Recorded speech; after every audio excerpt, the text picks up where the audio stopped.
Now, in this discussion and today's class, we are going to discuss here the gray matter of the spinal cord. We'll be focusing on the gray matter of the spinal cord. Now, in a total, you see, in the entire central nervous system, there are three major things where you have to focus.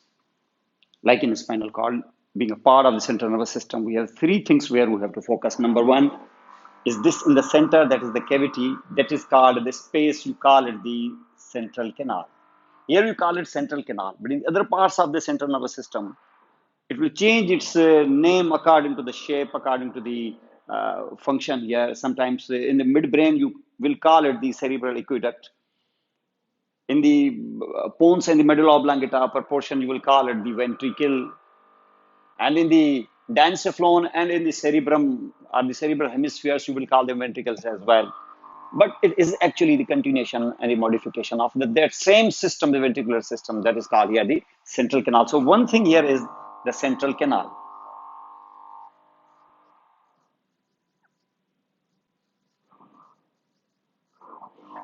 After the central canal, then you have got here another thing here where we are going to focus today. It is the gray matter that will surround the central canal. This is the central gray matter. This is the gray matter which we are going to focus here. And then outside the gray matter, it will be surrounded here. So gray matter will be surrounded here. The last thing here which will reach up to the surface, that is called the white matter. So we have actually three major components where we have to focus the central nervous system's various components. Central canal, the gray matter, which is actually our today's discussion, and then is the white matter, which we will discuss later. So this is the gray matter, which in fact is very important in a sense that it is actually the seat of the cell bodies, or the neurons and the neuroglia, the blood vessels, though the blood vessels are present in the white matter also. So here, this is the area. And if you are actually looking at the gray matter of the spinal cord, which we are actually showing you on the left side, half of the gray matter here, and also the central part of the gray matter as well. In the center of this part, you see it is having the central canal. So here it is actually half. So this is roughly edge-shaped in configuration. You see that. These are the vertical limb on one side and vertical limb on the other side, which is being connected by the horizontal limb of the gray matter of spinal cord. And the horizontal limb of the gray matter of spinal cord, which is actually connecting the two vertical limbs. This horizontal limb is called the central gray commissure because it's connecting the two sides here. This is called the central gray commissure.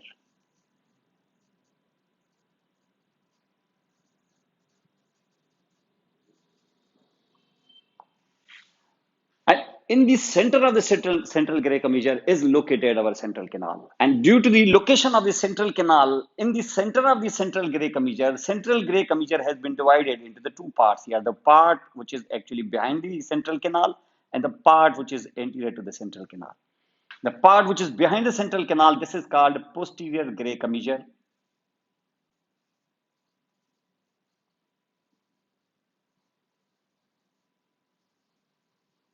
And the part which is anterior to the central canal, it is called anterior gray commissure.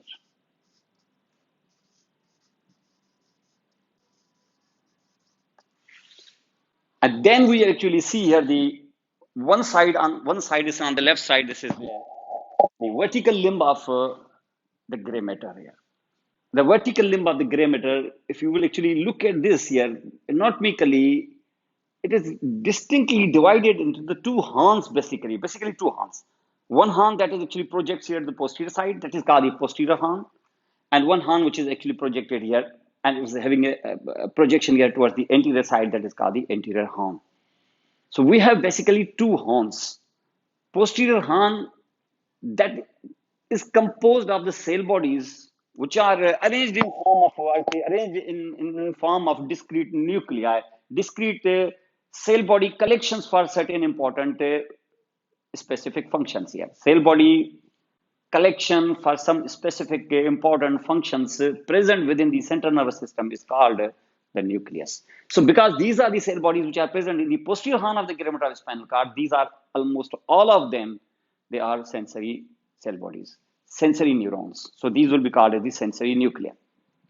Sensory nuclei means from outside are from the sensory signals which in fact will initiate, are the impulses which will initiate outside the central, outside the body. They will be received via nerves, via peripheral nervous system, means the sensory part of the nerves. Here, because the spinal cord means it should be the spinal nerves.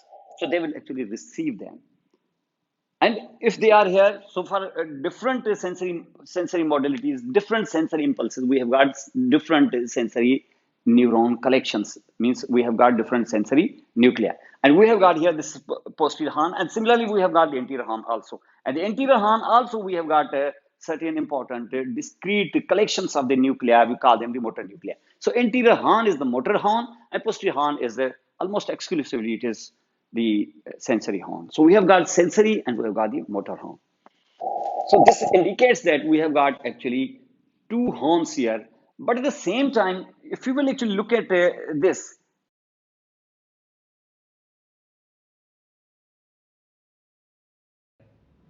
which contains some of the cell body from the motor horn and some of the nuclei from the sensory horn also. And here they accumulate and they will form here another horn, not in the entire length of the spinal cord, but at certain places such thing is also present. So a horn is created here also. That horn has actually taken the name of intermediate lateral horn, or we call them the lateral horn also. Though the lateral horn itself is not is a separate thing, because we have got the two horns only. We have got sensory, I say posterior, and we have got the anterior horn. But this middle horn that is called the intermediate lateral or the lateral horn, in fact, is present also, which is getting a contribution from the motor side as well as from the sensory side. Now, in this horn, in fact, if you are looking at these horns, closer to the periphery or closer to the apices of the horns are the cell body collections, are the neurons, are the nuclei which will be somatic by origin. Somatic by, this is categorized, you can categorize them as these are the somatic neurons. You call them somatic neurons, we call them somatic motor neurons, and here they are actually closer here to the apices here, you will call them somatic sensory neurons, somatic afferent neurons, somatic efferent neurons. So here towards the apices, if you will see that here, in this area, usually you get here, you get the motor neurons, obviously, you call them the efferent neurons. But these efferent neurons will be somatic efferent neurons. At the same time, we have got here in the periphery, you have the neurons which are, okay, afferent neurons, but we have here somatic afferent neurons. So toward the apices, we have apices of the horns. Means somatic afferent neurons will be most posteriorly located, and somatic efferent neurons will be most anteriorly located. But here in the efferent neurons, closer to the lateral horn, there will be some neurons which will be actually efferent also, but they will occupy here the middle portion. That means they occupy here the lateral horn, they form the lateral horn. And these neurons collection will be actually called as the visceral efferent neurons. So that means from efferent neurons, mostly they are almost 3/4 of them will be actually somatic efferent. But you can say some of them will be the visceral efferent also. And the visceral efferent will not actually sit here over the apex of your motor horn, that is the anterior horn, but they will occupy here the lateral horn. Means they will be more posteriorly in relation to your somatic efferent. Means their somatic efferent brothers will be more towards the anterior side, and they will be more towards the posterior side. Means you say not as posterior as your sensory will be, but they will be occupying the middle portion. That is called. And similarly, in your sensory neurons, if you will actually need certain visceral afferent neurons, means you getting the sensory impulses from the visceral organs here, they will be received not by these neurons which are called the somatic afferent, but they will actually have a separate group of nucleus cell body collection here. And that cell body collection in relation to their somatic afferents will be more anteriorly placed, because they will sit here also. So this group of neuron will be actually called as somatic, I say visceral afferent neurons here. So we have got visceral efferent and visceral afferent. They are looking actually, and they are sitting side by side with each other in relation to their somatic afferents. Visceral afferent will be anteriorly placed, means they will occupy the lateral horn, and somatic efferent neurons, and here the visceral efferent neurons, in relation to their somatic efferent analogs, they will be more posteriorly placed. in such a way that these visceral efferent and visceral efferent should look, actually, they should sit side by side with each other. So they are actually having, so in this whole area, we have obviously two horns here, but third horn is located, and the third horn will be actually the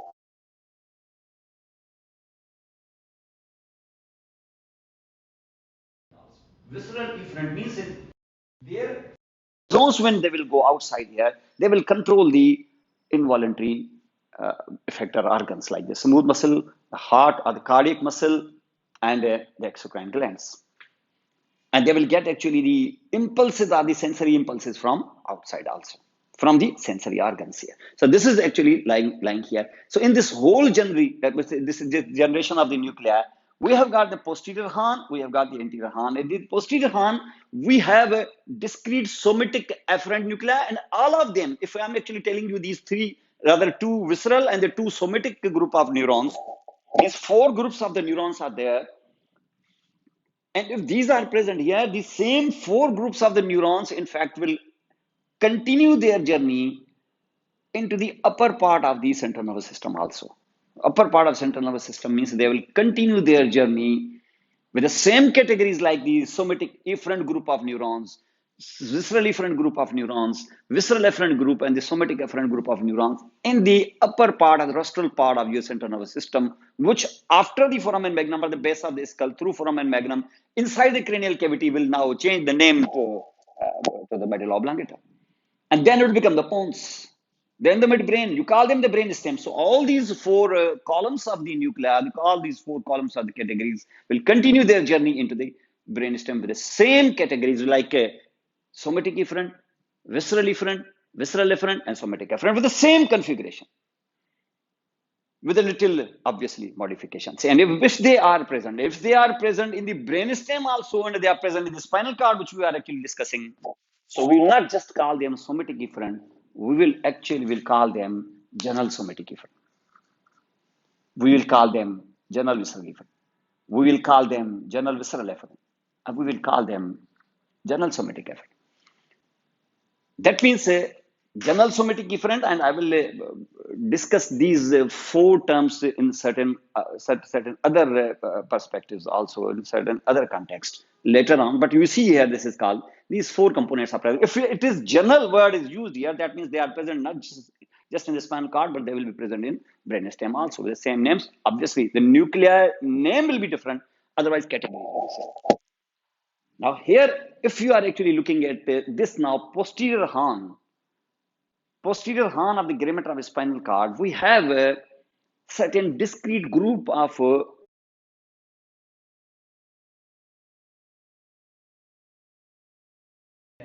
to the general somatic afferent category.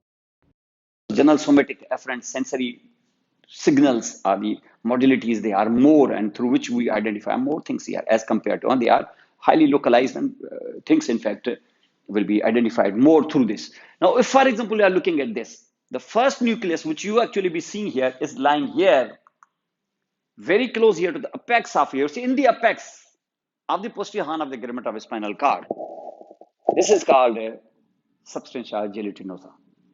Substantia gelatinosa means this is actually the nucleus that is called the substantia gelatinosa, a cell body collection. For certain reasons or for certain functions here, it will actually be getting the neurons here, getting the sensory impulses from outside here.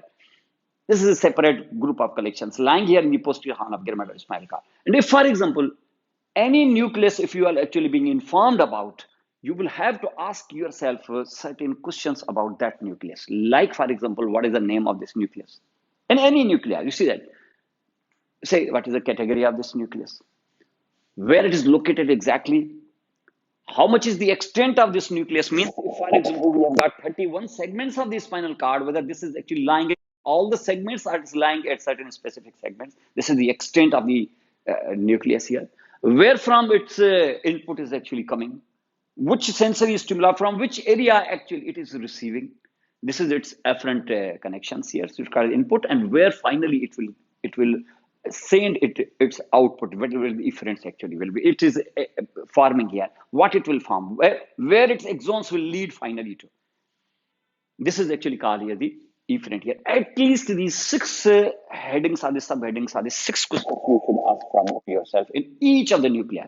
If you have got 100 nuclei to discuss here in an entire nervous system, six questions with similar six questions with different answers, obviously, you have to ask. Like, for example, the first nucleus, which I'm actually telling you here, it is a sensory nucleus. That is actually called, we say, efferent nuclei, because we are actually discussing the posterior horn. This is efferent nuclei, and the efferent we have got here a general somatic efferent, and in this now you are discussing number one, that is called substantia gelatinosa, gelatinous substance, gel like, can you say that, jelly like substance.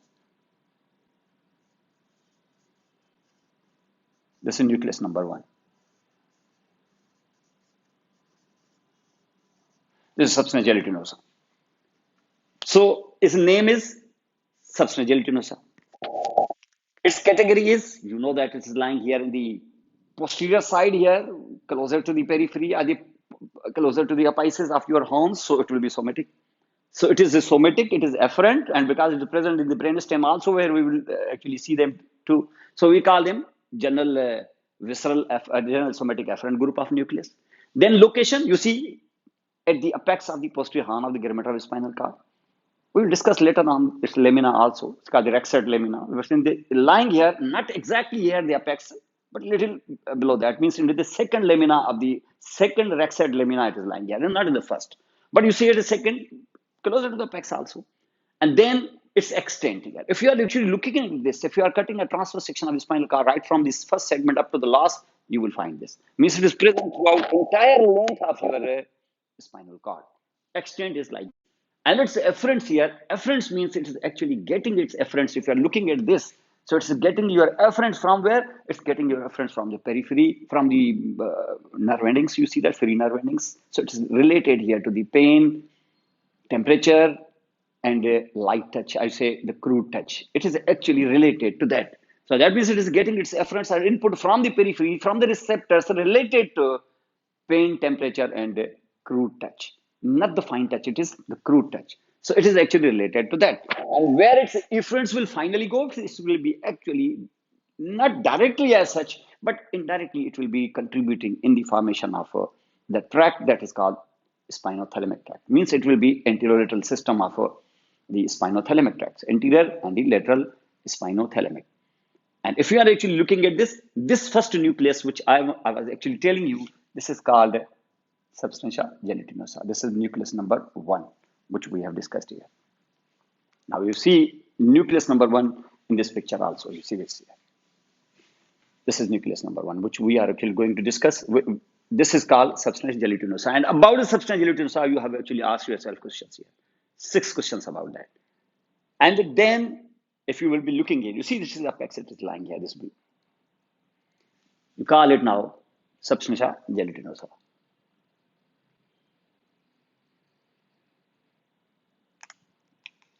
And if you're looking at another nucleus here, so if you look at this nucleus, which is in fact lying at the middle part of your posterior horn of the greater spinal cord, which occupies almost, you see, large number of neurons, they belong to this nucleus here. Means almost half of the posterior horn of the greater of the spinal cord is being occupied by this nucleus. This nucleus, which is actually lying here, which is green color, which I have actually shown you in a green color. This nucleus, you will ask questions, 6 questions about that. The name of this nucleus, what is the category, the location, extent, efferent, and efferent, input and output. This nucleus, name of this nucleus is called the Nucleus Propria.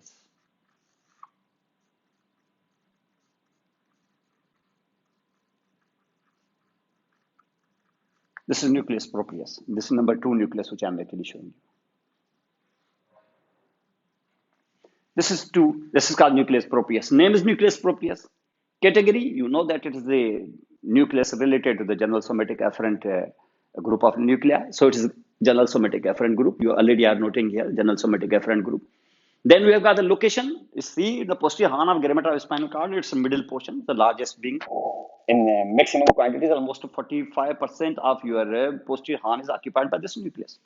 And then its location and then its extent. This is also present throughout the entire length of the spinal cord as substantia gelatinosa was.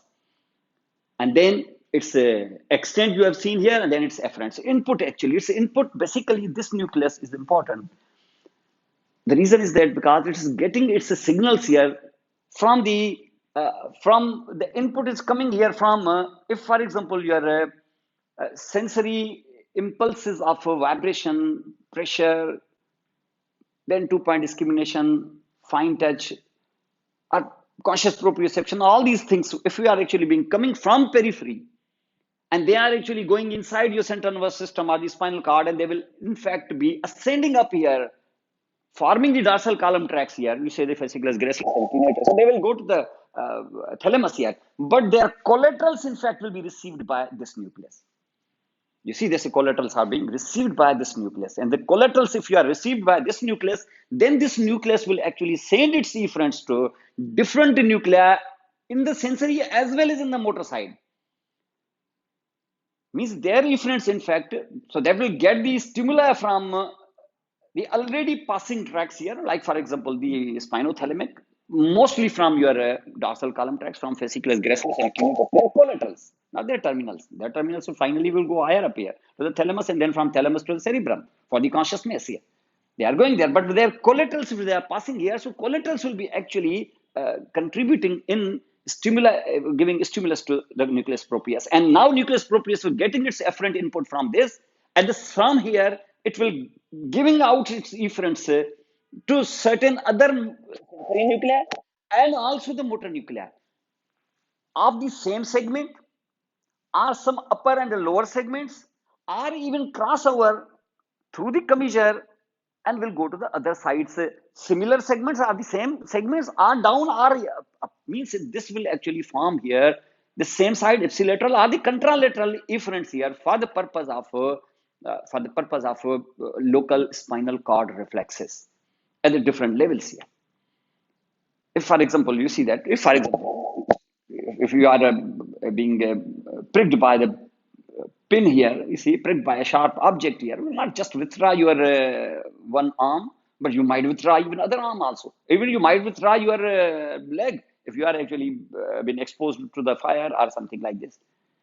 But when you are actually flexing all your three limbs, but the fourth limb in fact will undergo here extension here, so that your posture will be at least maintained. So that means if it will be like here, so this is performed here, but many reflexes, spinal cord reflexes through intersegmental tracts will be maintained by nucleus propria. So it's a very big nucleus. That's why, because it is maintaining, or it is controlling and modifying big number of reflexes intersegmentally in the spinal cord in different segments. But obviously it needs its input, and input is coming from outside.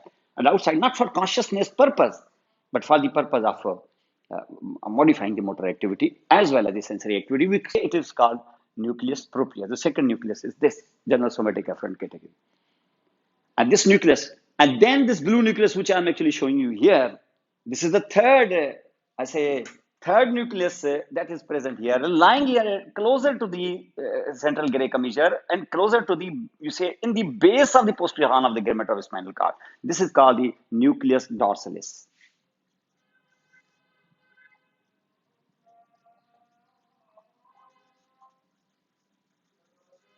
Nucleus dorsalis, or you can call it Clark's column.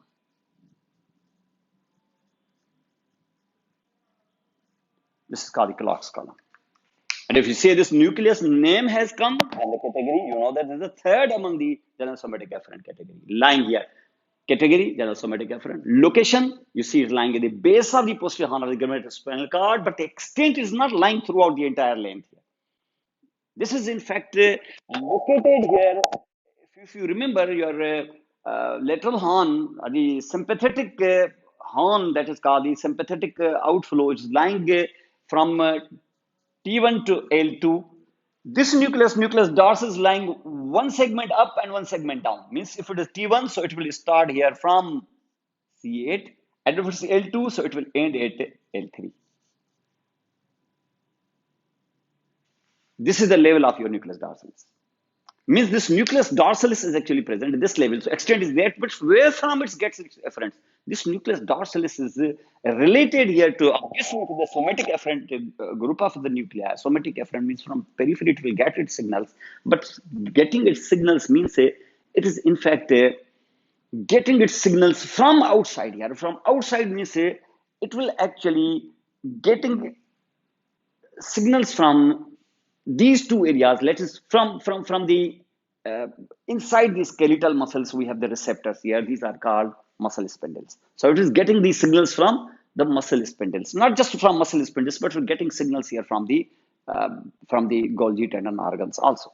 These are the receptors present within the tendons of your skeletal muscles. So it is getting the signals from here and also from the muscle spindles. And if it is getting there from muscle spindles, both type of muscle spindles fibers here, because muscle spindles they are composed of the intrafusal fibers, and two types of intrafusal fibers are there: nuclear bag fibers, nuclear chain fibers. So it is getting signals from both of them as well as from the Golgi tendon organs. So if it is getting from both of them, and it is sending these signals, and these signals will enter here through what? Through obviously spinal nerve, which root? Posterior root, and they are entering into the posterior horn of the spinal cord, where their specific nucleus is waiting for them, and this is the nucleus dorsalis.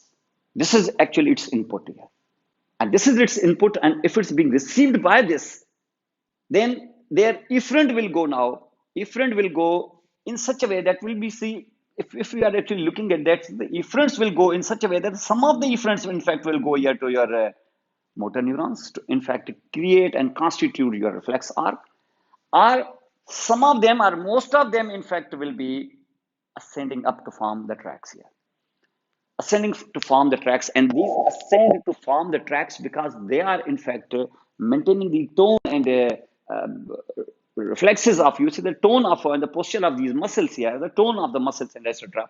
That's why these in fact will ascend up and will reach up to the level of the cerebellum, and tracks will be generated here. You call them spinocerebellar tracks, anterior as well as posterior. That we'll discuss in the tracks. But you see that nucleus proprius, I say nucleus dorsalis, will send the tracks. I mean, this is in fact the spot or the site of origin of your spinocerebellar tract.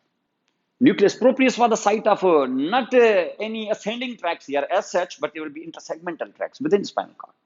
And substance gelatinous directly was connecting, or I say, site of anterior lateral system. And what about fasciculus gracilis and cuneatus? Fasciculus gracilis and cuneatus doesn't have a nucleus present in the spinal cord.